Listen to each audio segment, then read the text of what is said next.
Aujourd'hui est un jour important pour la communauté française à Rome. Non seulement parce que nous sommes à la Villa Médicis, mais surtout parce que c'est le traditionnel café de rentrée de l'association Rome Accueil, l'une des associations qui facilite et anime votre vie à Rome toute l'année. Mais on y fait plus que simplement prendre un café.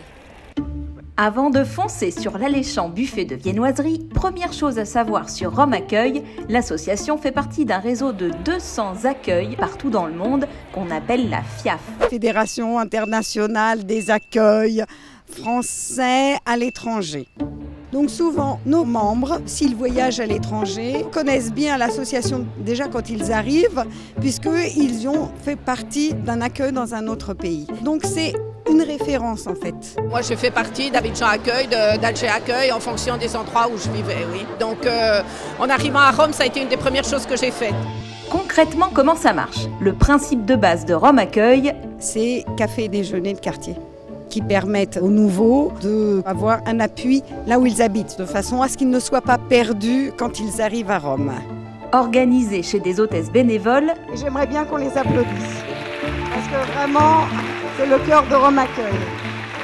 Ces rencontres de quartier s'inscrivent dans une offre plus vaste d'activités à l'initiative des bénévoles, comme le yoga ou des cours d'italien, de grands événements annuels. Il y a la galette des rois, l'assemblée annuelle, et après il y a des événements qu'on organise un peu au cas par cas. L'année dernière, on a fait une soirée Beaujolais avec le nom des Français, parce qu'on essaye d'unir nos forces. Et cette année, on a le projet d'organiser un événement d'assez grande envergure avec 2 autres associations. Mais je ne peux pas en dire plus parce que c'est encore secret.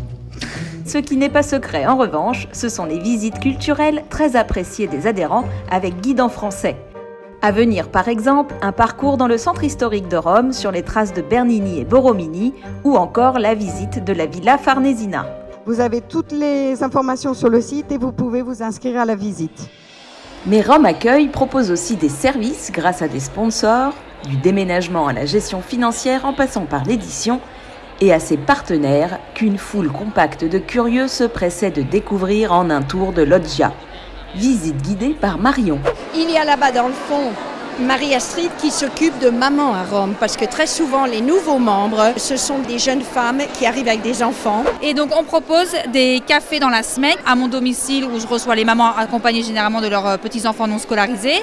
Et pareil, des dîners le soir aussi, où c'est les papas qui font les babysitters. Et sinon, le week-end, il y a les activités en famille, où là, ça peut être des pique-niques. Et on se fait aussi le relais d'informations bon plan, comme où trouver une sage-femme, parce que j'attends mon deuxième, voilà.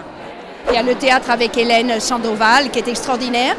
Le Théâtre français de Rome, c'est une compagnie d'acteurs professionnels, avant tout, qui présente des spectacles en langue française dans des théâtres romains.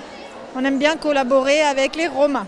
Et puis, il y a l'école de théâtre qui part des enfants de 4 ans, 5 ans et qui va jusqu'aux enfants de 77 ans.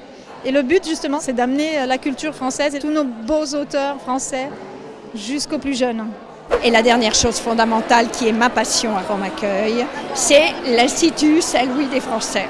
On a la bibliothèque qui est formidable de plus en plus, on a la médiathèque, on a le cinéma. À l'Institut, on est en France. Avec une cotisation de 35 € par an par famille, l'association compte aujourd'hui plus de 200 familles adhérentes. Ce qui est bien. On est, je pense, la plus grosse association à Rome. L'enjeu pourtant, avec une baisse du nombre d'expatriés et un public qui change, est d'attirer de nouveaux membres.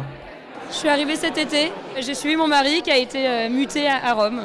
Est-ce que toi, tu es inscrite à l'association? Non, pas encore. Je voulais d'abord avoir un aperçu avant de savoir si je m'inscrivais ou non.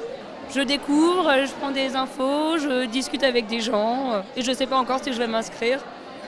On aimerait bien attirer les jeunes. C'est pas évident, c'est difficile pour nous d'aller à l'université et de faire. Il faut que ça soit des jeunes qui attirent les jeunes. Mais il faut attirer les premiers. Qui bien sûr, évidemment, maintenant ont d'autres moyens de se réunir. Il doit y avoir 15 groupes Facebook sur les Français à Rome. Je pense qu'ils sont moins fidèles à une association.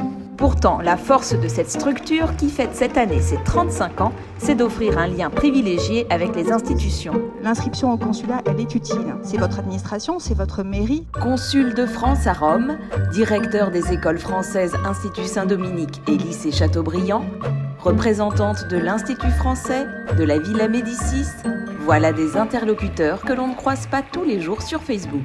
Même l'ambassadeur organise 1 ou 2 fois par an une réunion avec les associations, parce que les associations en fait sont un relais. Des occasions de dialogue qui permettent à l'association de porter la voix de ses membres expatriés et complètent ainsi sa mission d'accueil. Quant aux viennoiseries, maintenant on peut le dire, elles étaient très bonnes.